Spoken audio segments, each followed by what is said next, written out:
Everybody, welcome to Busy Living Sober. Busy Living Sober.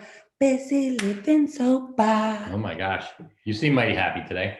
I'm always happy. Is it because Christmas is coming or because Christmas is coming? we're doing the, instead of the 12 days of Christmas, we're doing the 12 steps of AA? We did the 12 steps of AA, and guess what? It's day 12. It's not day 12. It's the 12th step we're on. I think we're on episode 228. Sounds about right. Yeah, I think we're on 228. That's a lot. Crazy. Mm-hmm. I should check to see. It's a lot of episodes. I don't think it really matters, but we're on step 12. Mm-hmm. So you guys well, you might not be excited to hear this, but JF is very excited to hear that he doesn't have to come on for a while. Not nearly as excited as you are because my schedule is not as flexible as yours and it's tough to get on sometimes. It is. So we're later than I like to be because my husband's doing stuff and I'm like, come on, I want you to come on the show. And he's like, I can't, I've got to work. I'm like, come on. So here we are. Anyway, not to bore you all. So step 12. Step 12. Mm-hmm. And I'm going to read it verbatim because let's face it, we sometimes don't get it right. So step 12 is having had a spiritual awakening. As a result of these steps, we try to carry this message to alcoholics and to practice these principles in all of our affairs. Mm-hmm. That's it. That's it. Well, that's exciting. Is that exciting? Does that mean you just get to get up and walk away now? Well, no, it's exciting. I mean, I think it's good news. It indicates that if you get to step 12, that means that you had a spiritual awakening. Yeah. So, and you haven't given up. How great is that? Yeah, it's amazing. And don't give up. I want to make that clear. I'm just like, do not give up. Do not give up. If you're like, I really want to do step 12. I really can't wait to help another recovering alcoholic. I can't wait to share this message. I can't wait to give it away. Mm-hmm. And I know feeling excited about that. I knew that's what all I wanted to do was be like, I can't wait to be somebody's sponsor. Mm-hmm. I can't wait to share this with the entire world. I love that, I have so many people throughout the years have said to me when they've been doing these steps and they're walking through the steps and they're like, oh my God, why doesn't everybody do this? It's just like the best way of life. And can't we just give it to everyone? It's just so amazing. Why can't everybody do the 12 steps of Alcoholics Anonymous? And I'm like, well, the reality is that you have to be willing to want to change. And it's hard to change.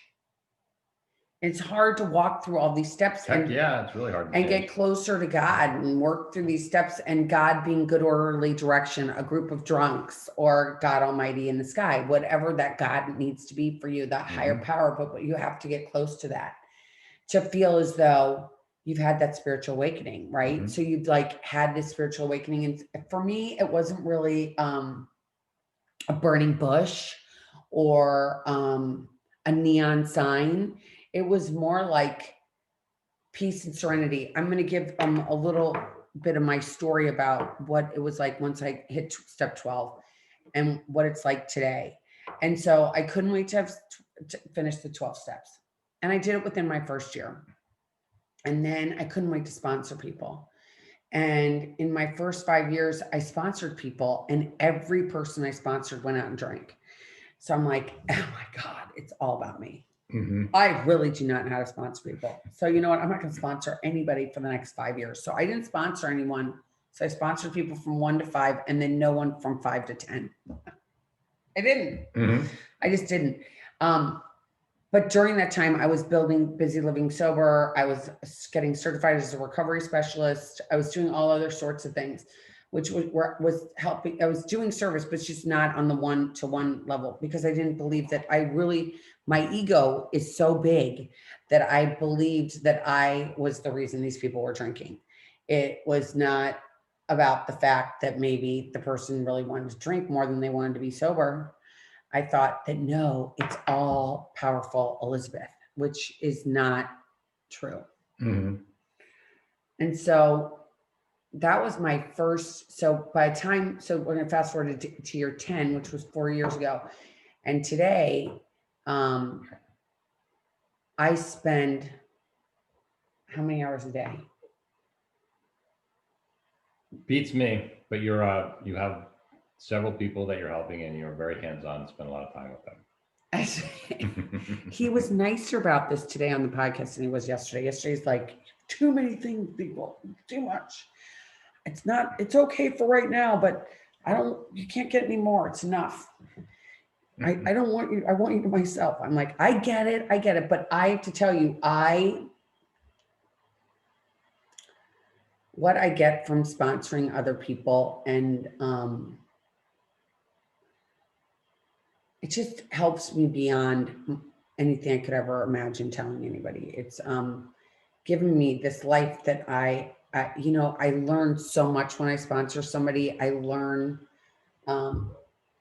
it's like me going through a dress. It's like me doing it again. It's like me going through the steps again. It's like, wow, oh my God, I get to do it again and again and again each time. And I get to remember things about myself. And it's like I'm always working. And I think, the longer we stay sober, the more we need this 12 step in our life. Yeah, I agree. I have you want to hear an interesting little story of the history of AA? So, Please. There was no AA until Bill Wilson met Dr. Bob. Right. And that's how it started. And, the way that happened was Bill Wilson knew he needed to talk to an alcoholic, and he was out of town on business, and he got on the phone because you couldn't go to like an AA meeting to find one. So he got on the phone and he called around, and he got somebody that put him in touch with this person that knew this guy that said, you should talk to this Dr. Bob. And so Dr. Bob found out this guy wanted to talk to him, and Dr. Bob decided, it's in his story, that he didn't get loaded before he went to talk to him, and he was going to give him 15 minutes. I'll give him 15 minutes, he told his wife. And so he sat down, and Bill started to talk, and then Dr. Bob said, listen, I don't think you can help me. And Bill said, well, that's fine. I'm not doing this to help you. I'm doing this to help me. That's why I'm here. And they ended up talking for 6 hours. And that's how AA started. And so that kind of tells the whole story of the whole sponsorship thing in a nutshell. That what he really touched on was like, I can't keep this unless I can give it away. Right. And that was the truth. And it's still the truth today. Mm-hmm. It's just a great little story. I love that. Mm-hmm. Did you hear that today somewhere? I did. Yeah. Ironically, I was at a meeting today that was, it's been discussing the 12th step. And that was a little story that came out of it. It was a good story and a good meeting. Oh, I wanted to touch on that really quick. It's I go to Zoom meetings and JF goes to in-person meetings. It's like the Hollywood Squares or the Brady Bunch. Everybody's got a little square, and I feel more comfortable staying home and doing meetings, and JF feels more comfortable going out and going to meetings in person. But it's interesting. It's like whatever works for you. Exactly. So your experience with step 12, has that been like? Well, my experience was not too dissimilar to yours. That and even now today, I would say that like the average person I have encountered that's asked me to sponsor them, this is the average case, usually says, hey, I'm new and blah, blah, blah. I need a sponsor. Will you be my sponsor? And I say, okay, well, let's meet for coffee tomorrow morning and we'll talk and we'll see how it goes. And so the average guy that I do this with, I meet him for coffee tomorrow morning and we talk, and then I just never see him or hear from him again. And that's it. That's the average. So I had the same kind of track record that you had. It took me, like you, it took me 10 years to have a sponsee that actually got 30 days of sobriety. But what I had going on when I was kind of frustrated about that in the beginning, and my sponsor at the time was Pete, and he'd listen to me for a little bit. And he'd say, yeah, he goes, guess what? Who's sober? Like, you are, JF. I'm like, right. He goes, well, that's what you're doing this for. That's why you're doing it. So just keep doing it. You're fine. Don't worry about these other people. And he was right, because and I know, like, most people really, they don't want to change that much. They just don't. And I get it. And especially nowadays, it seems like when the book was written and everything else, it was a different it was more of a low bottom sort of thing when people came in to the rooms. And nowadays, a lot of people are court ordered. They have to go. So they're there, and then they're told, well, you have to get a sponsor. And, so they get a name and a phone number, and that's pretty much it, so I get it, but it's all good. And I really love especially in this book right here, which they can't see, but You can see if you're watching on YouTube. where it talks about the 12th step 12, and there's two different parts to it. So the first part is, to carry this message to the still suffering alcoholic. And then the second part is to, apply these principles in all my life. That chapter that talks about working with others is, there's some great stories in there, especially at like early AA, like, if you bring somebody into your house, just, make sure that if they set the mattress on fire, maybe you should send them, it's funny stuff. Like, we don't do that anymore. We have rehabs and halfway houses and all that kind of stuff. It's a much different environment than it was. But, the point is still the same. The point is that be open and be available. And for me, it's really important for me to really try to be open. And I fall short sometimes, but to really try to be open, to realize, like, when I came in, my intention wasn't to stop drinking at all, and but these guys that picked me up, and one of them eventually became my sponsor, had different ideas for me. And, like, I didn't know I hit bottom, but somehow they knew that I hit bottom. And so I try to keep that open-mindedness with other people. So, I have people that say I'm their sponsor. I haven't heard from them in months and months and months and months and months, or maybe longer. That's okay. I'm not drinking. Apparently they're not drinking. So, what do I care what they call me? It's not a 4-letter word, so it's okay. And, and I also, when you were talking about you couldn't wait to sponsor somebody, and that was something else that, that I heard today, that just was because there was somebody that was talking about that. And, the idea was put forward to say, look, you're 6 months in the program, you're on step 2. You obviously can't sponsor somebody, but that doesn't mean that you can't get somebody's phone number and be somebody's friend and call somebody and do all that other stuff. You can definitely be involved. And the fact that you have a day more than the next guy means that you have something to pass on to that person, and so you can do that work. Absolutely. Well, and I think that service is it's so broad now, right? It's so much broader than becoming a sponsor. I mean, that's just one of my aspects that I do of service today. My service begins every morning. I go to a Zoom meeting during the week. I don't, not as much on the weekends, I'm going to admit that, but during the week, every morning I go to a morning meeting. And when I just show up there, I remember when I went to a meeting once and there were only like 3 people there. That was in California in my very early days of sobriety. And just going to a meeting is service, like showing up, because what if nobody showed up? Then that's happened. That's happened, and people Yeah. it's just, you're alone then. So we need each other. Absolutely. It's really important. Yeah. Even on the Zoom meeting, it's important to show up. Yeah, you've got to show up. Sometimes you go to that Zoom meeting, you're like, oh my gosh, there's me and another person. I'm glad I showed up. Yeah. For that other person. I mean, and then and sharing your experience, your strength, your hope, that is service. That's huge service. Just to say, this is where I am today. And, or to raise your hand and say, you know what, I feel like having a drink, or reaching out to a friend of yours, that's service. I think even in communities, I think raising kids is service. I think holding the door open at the 7-Eleven is service. Going to the grocery store, helping somebody shovel their walk, that is service. All these are service things that we do. But if we're drinking, we're not doing anything but thinking about ourselves. Absolutely. That's all I thought about. Me. I even need to put in a pillow that says, yes, it's all about me. And taking that time to really go, you know what, I'm spiritually, like, there's been a gift that's given to me. Like, I haven't wanted to drink in 14 plus years. You haven't wanted to drink in over 22 years. And that is because I think that we surrendered. You were willing. I mean, we've been willing this whole time. Sure.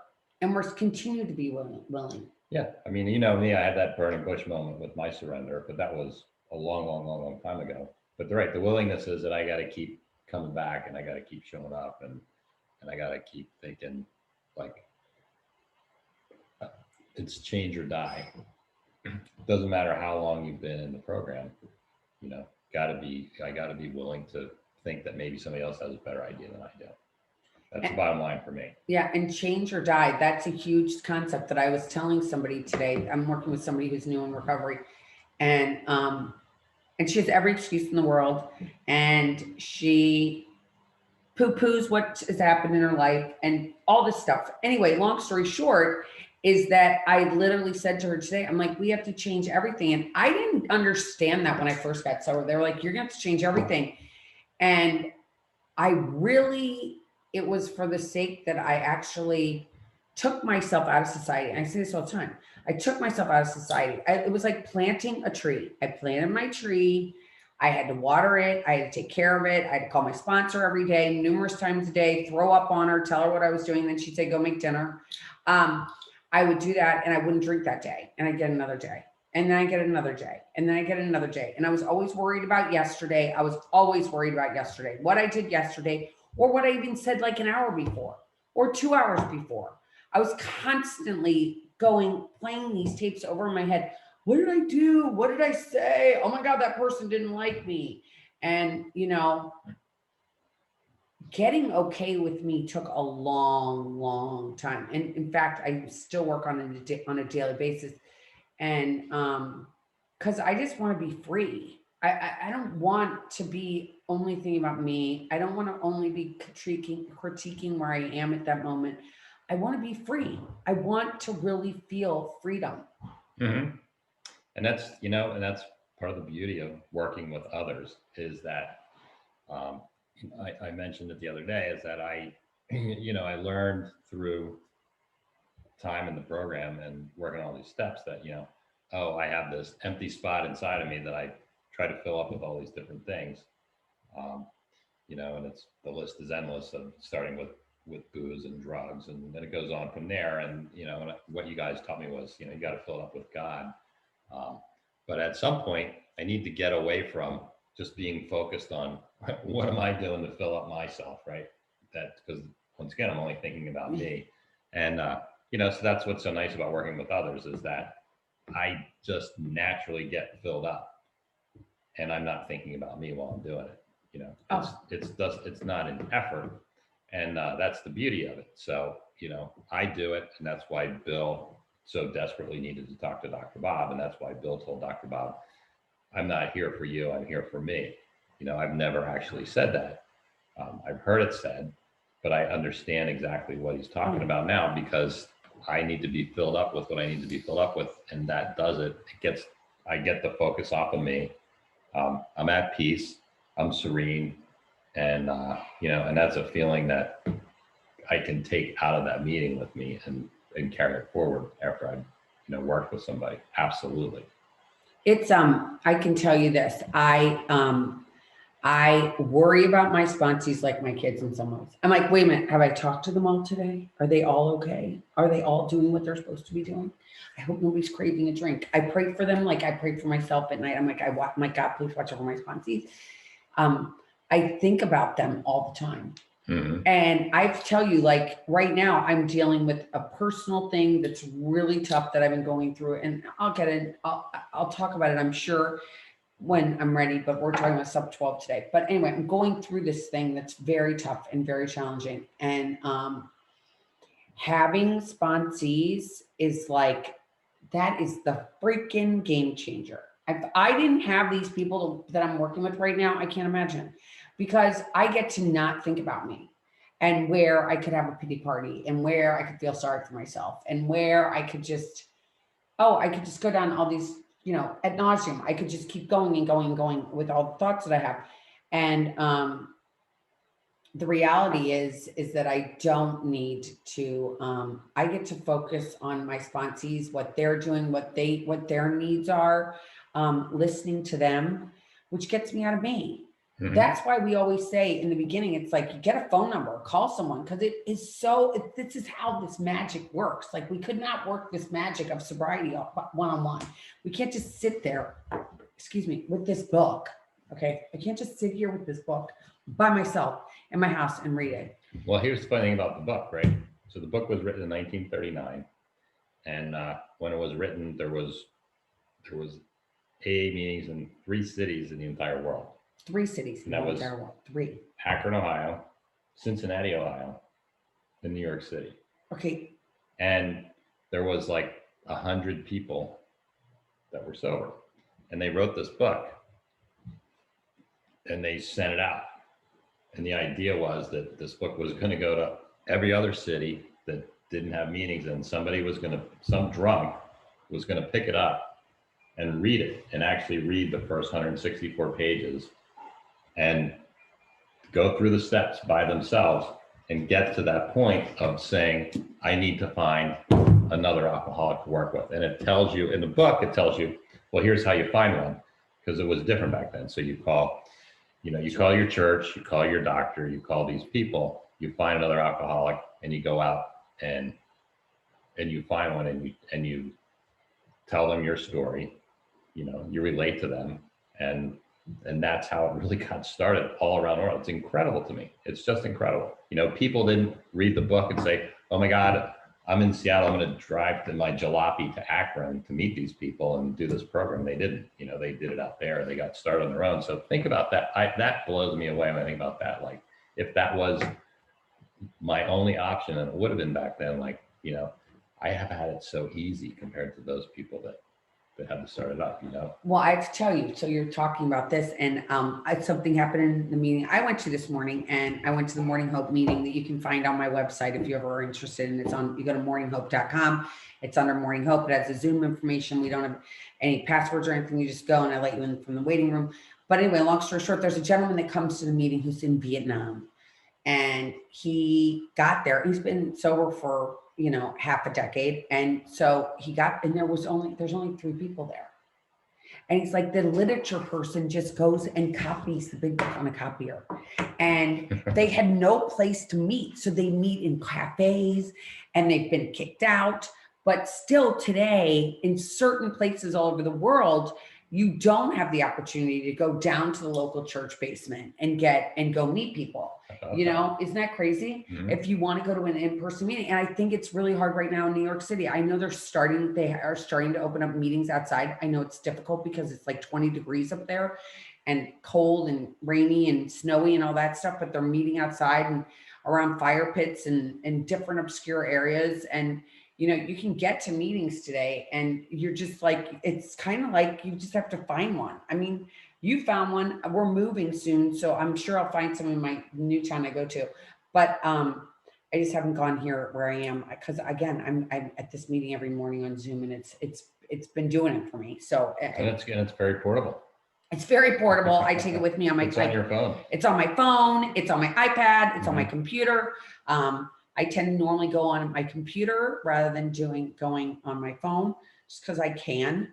But this program has given me this life that's beyond my wildest dreams. And people used to say, "Oh my God, stay till the miracle happens. You're gonna have this life that's beyond your wildest dreams." And I'd be like, bullshit. There's no way.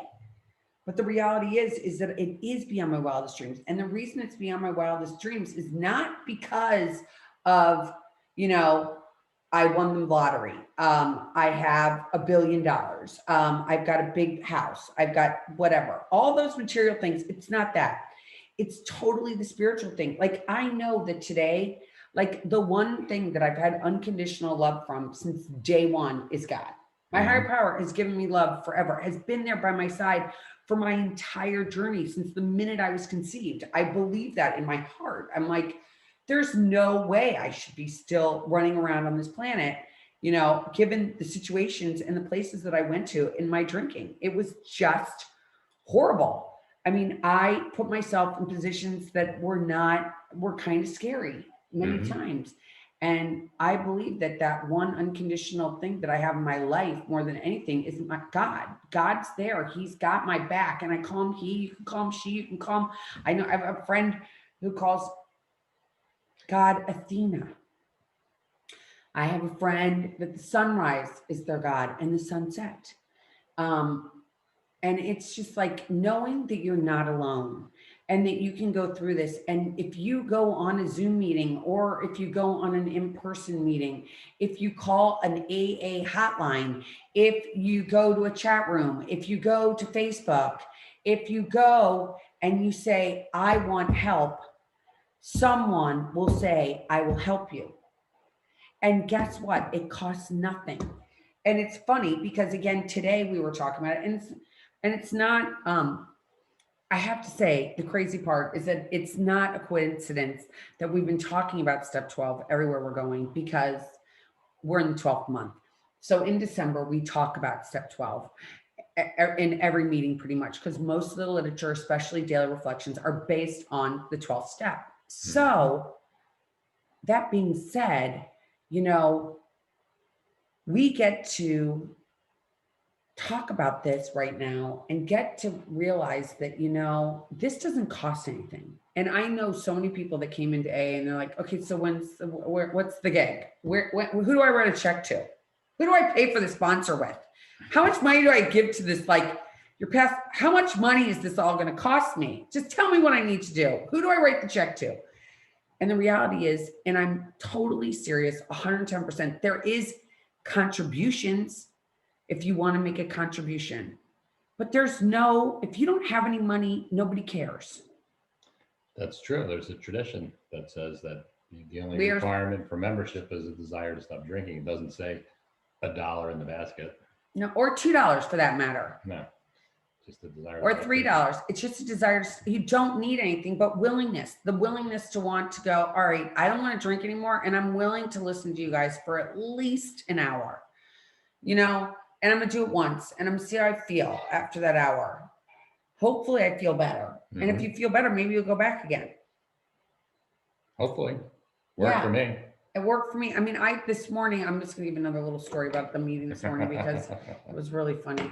So we got up this morning. I went to this meeting. I hosted. So I turned it on, and a friend of mine who actually lives north of here, just a little couple hours north, kind of near where we're moving, had this funny hat on, and it was before the meeting actually started. And so it ends up that she found a Christmas hat, and then I went upstairs and got a Christmas hat, and almost all these people in the meeting got a Christmas hat on. And all I could think to myself is I went in thinking I was giving up my best friend booze, and my life was going to be boring. I was going to be a loser. I wasn't going to have any friends. I was going to feel alone. My life was going to be over.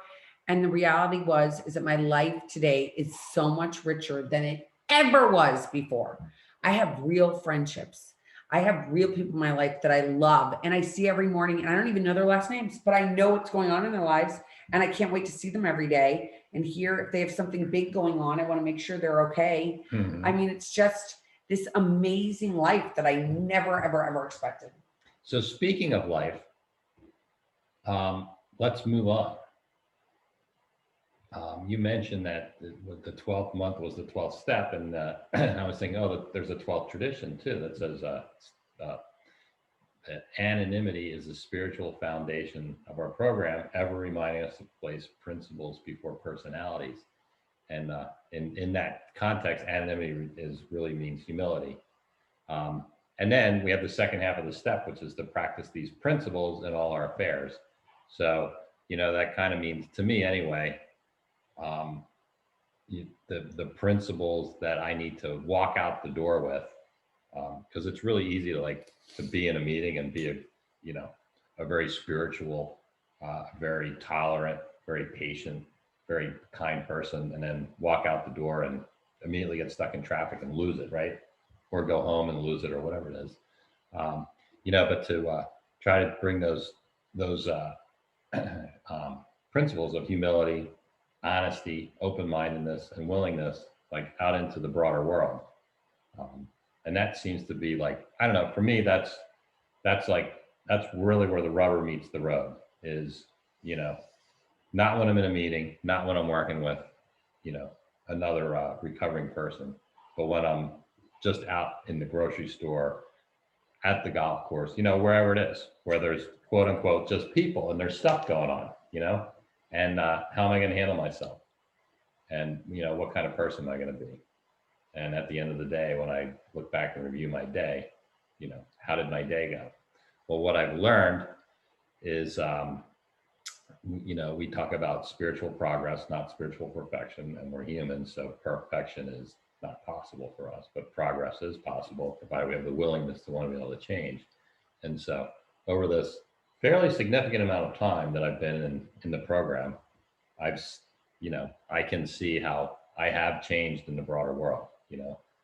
I'm not nearly the same maniac that I used to be.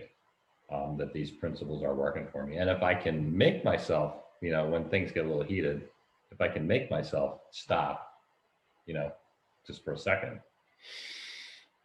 and take a deep breath, it's usually okay. It's funny for me that for this alcoholic anyway, that, that pause gets harder to take the closer I get to home. I don't know why that is, but it's just the way it is, But that is the second half of the step, is to be able to practice these principles in all our affairs. And I've taken a real page out of this program, and applied it to my work life. And it's really paid off handsomely for me in so many different ways. When I look at how I used to work compared to how I work now, it's night and day. And the results that I got then compared to the results that I got now are night and day. It's really amazing. So I wanted to just talk about that and share that a little bit. I like that.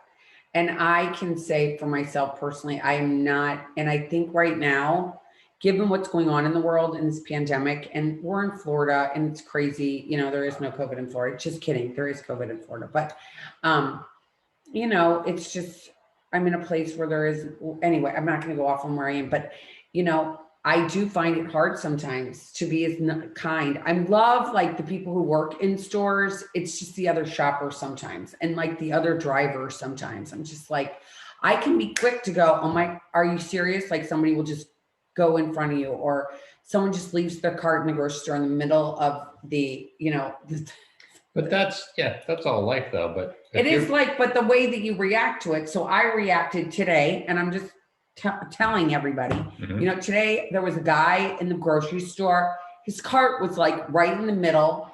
And I was like, excuse me. And he looked at me like he wanted to kill me. I was like, excuse me, can I get back? Like, there's enough space if you just moved your cart just a little bit to the right. It wouldn't have been. And I walked away, and I was passive aggressive. Meaning, I said, oh my God, the people here are just so rude. Why can't that guy? And I was on the phone actually with my son trying to talk about what he wanted me to get him sushi wise.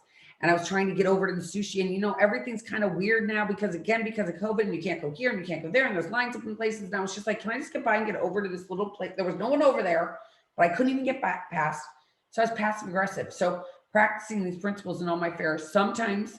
And I'm just going to say, for the people that are new, and for the people like me, who is almost, long time sobriety, I'm still need to learn how to practice these principles better, because I do react still. I react. Well, I think we all do, and we're human. But I think the point that I wanted to make was, if you review your life over the last 14 years, how's your reactor doing? Well, I have to say right now, I don't like my reactor, and we don't have to go in on and on. I know, but you're aware of it. I'm totally, I'm aware of it. I don't like it.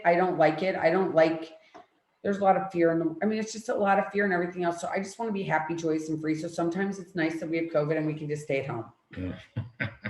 But I think overall, you'd have to say that you're not the same person. I don't have to drive. I don't have to drive to a meeting. I don't have to drive in traffic. I don't have to go, to the grocery store. I can order everything to be delivered. It's kind of nice if I need to have my groceries delivered. But, it's just, I try to be nice in all my affairs, and I try to practice these principles in all my affairs, and I'm not great at it all the time. But I think the difference is probably, at some point in your life, you didn't try.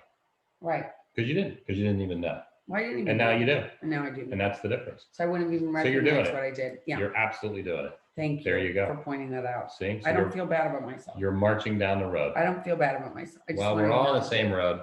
Yeah. And every road has bumps in it. It's Many just the way it bumps. is. You know, because it's really easy to just, we're all the same. You know, it's really easy to get to the place that everybody and everything would just go the way I wanted to. Life would be perfect. It'd be amazing if everybody just listened to me and knew I was right. Yeah, exactly. Exactly. That's an inside joke. Uh-huh. Well, you guys, it's been real. Thanks for giving me these 12 weeks. It's actually was 13 weeks. Right now, our next podcast, are we going to do the 12 days of Christmas? Oh no, that would drive you nuts if you had to count on me day in and day out for 12 days. Can you imagine? Can you imagine? Does anybody want us to do that? If people write to me and say we would love to hear you guys do the 12 days of Christmas on sobriety, I would do it. But unless I get people telling me I want to do it, I can even get one person telling me that they want me to do it.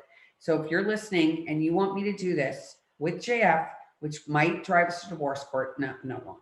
But if you want us to do the 12 days of Christmas, email me, Bizzy, Bizzy, at Bizzy, Busy, livingsober.com. Do that ad again. It's so sassy the way you do it. I like that. At busylivingsober.com. Nice. But seriously, thanks for having me. In all sincerity, thank you for coming on for Thanks. 12 weeks. That's a lot, 13 weeks. I think in the end, it might have even been 14, but thank you so much. That's a long time here. That's like how many months? That's over 3 months, right? Yeah. I don't know. It was my pleasure. It was over 3 months. On Mondays, he would come here. Today, we're actually on Tuesday. We've been doing Tuesdays because he's been so busy. So, which is all good. It's all good because we got it out there. Yep. And I hope that you guys enjoyed the 12 steps from Bizzy and JF. And next week, you'll just get me solo, I think. You're getting me solo. And then, of course, on Thursday, you're going to get a guest. And that's just how it's rolling these days on Bizzy Living Sober. We're getting through this pandemic. It's 2020, baby. And we're in the holidays. So I hope you're doing something fun for yourself. Make yourself a fun, sparkly, non-alcoholic drink. Topo Chicos on our radar these days. We're loving that stuff. And of course, tea. So everybody, thanks for listening always. And thanks for following me. And thanks for writing to me. And thanks for my support all the time. I can't even tell you how much it means to me. And I just hope one person hears this and can relate. And if you did, please write to me again. Please, I'd love to hear from you. Bizzy, Bizzy, at busylivingsober.com. And until next time, keep getting busy, living sober. Bye. All right, everybody, take care. Mwah. Be safe and healthy out there in the world. Please be safe and healthy and know that we're thinking of you. Take care, everybody. Mwah. Write to me. Bye.